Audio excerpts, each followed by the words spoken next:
Synopsis of the Books of the Bible. Numbers. By J.N. Darby. All Scripture is given by inspiration of God, and is profitable for doctrine, for reproof, for correction, for instruction in righteousness, that the man of God may be perfect, truly furnished unto all good works. 2 Timothy 3 verses 16 and 17.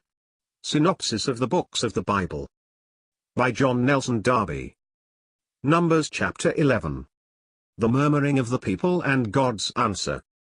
We are now brought to turn our thoughts in another direction, to see the conduct of the people in the wilderness, and alas, what is it except a history of unfaithfulness and rebellion?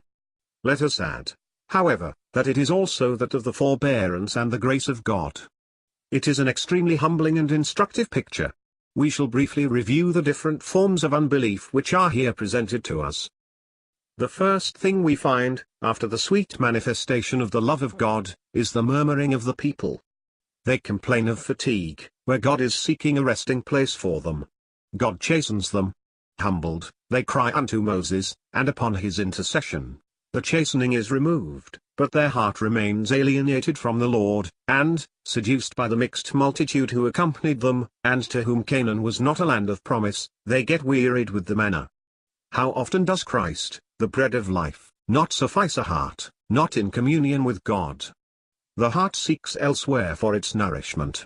It wants something else. It remembers what the flesh used to enjoy in the world, whilst it forgets the bondage in which it was held. It knows no more the power of the word, "He that comes to me shall never hunger." God grants the people the object of their desires, instead of being ashamed when they see that God is equally able to satisfy them in the wilderness. They greedily gather the quails, and the wrath of God falls upon this wicked people. Moses complained and God's answer. Moses, wearied of them as of a heavy burden, complains, in his turn, of his glorious position.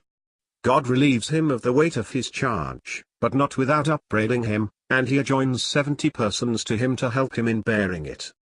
The Spirit of God acts in 2 of them, though they do not present themselves to receive it where Moses was. They prophesy in the camp.